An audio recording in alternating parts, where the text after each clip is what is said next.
Chapter 10 of Tiger Rising. Rob was sweeping the laundry room when Willie Mae, the Kentucky Star's housekeeper, came in and threw herself down on one of the metal chairs that were lined up against the cement block wall. "You know what?" she said to Rob. "No, ma'am," said Rob. "I'll tell you what," said Willie Mae. She reached up and adjusted the butterfly clip in her thick black hair. "I'd rather be sweeping up after some pigs in a barn than cleaning up after people in this place. Pigs at least have some respect." Rob leaned on his broom and stared at Willie Mae. He liked looking at her. Her face was smooth and dark, like a beautiful piece of wood, and Rob liked to think that if he had been one who carved Willie Mae, he would have made her just the way she was, with a long nose and high cheekbones and slanted eyes. "What are you staring at?" Willie Mae asked. Her eyes narrowed. "What are you doing out of school?" Rob shrugged. "I don't know," he said. "What do you mean you don't know?" Rob shrugged again.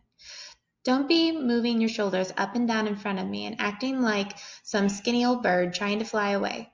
You want to end up cleaning motel rooms for a living?" Rob shook his head. "That's right. Ain't nobody wants this job. I'm the only fool Bootchamp can pay to do it. You've got to stay in school," she said, "else she'll end up like me." She shook her head and reached into the pocket of her dress and pulled out a single cigarette and 2 sticks of 8-ball licorice gum. She put one piece of gum in her mouth and handed the other to Rob, lit her cigarette and leaned back in the chair, closed her eyes. "Now," she said, the scent of smoke and licorice slowly filled the laundry room. "Go on and tell me why you ain't in school."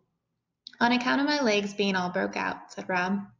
Willie Mae opened her eyes and looked over the top of her glasses at Rob's legs. She said after a minute. "How long you had that?"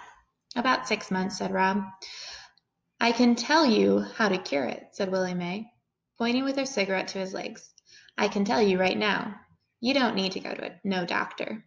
"Huh?" said Rob. He stopped chewing his gum and held his breath. What if Willie Mae healed him, and then he'd have to go back to school? "Sadness," said Willie Mae, closing her eyes and nodding her head. "You keeping all that sadness down in your legs. You're not letting it get up to your heart where it belongs. You've got to let that sadness rise on up." "Oh," said Rob. He let out a breath. He was relieved. Willie Mae was wrong. She couldn't cure him.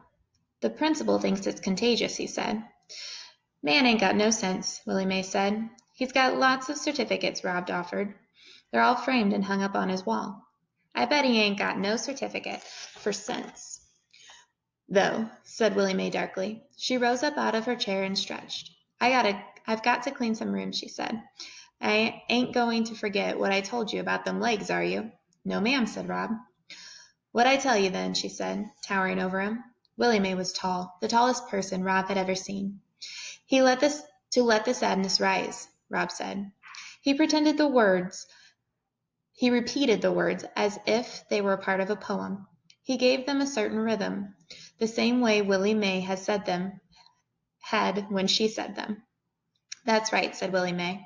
"You've got to let the sadness rise on up." She left the room with a swirl of licorice and smoke. After she was gone, Rob wished that he had told her about the tiger.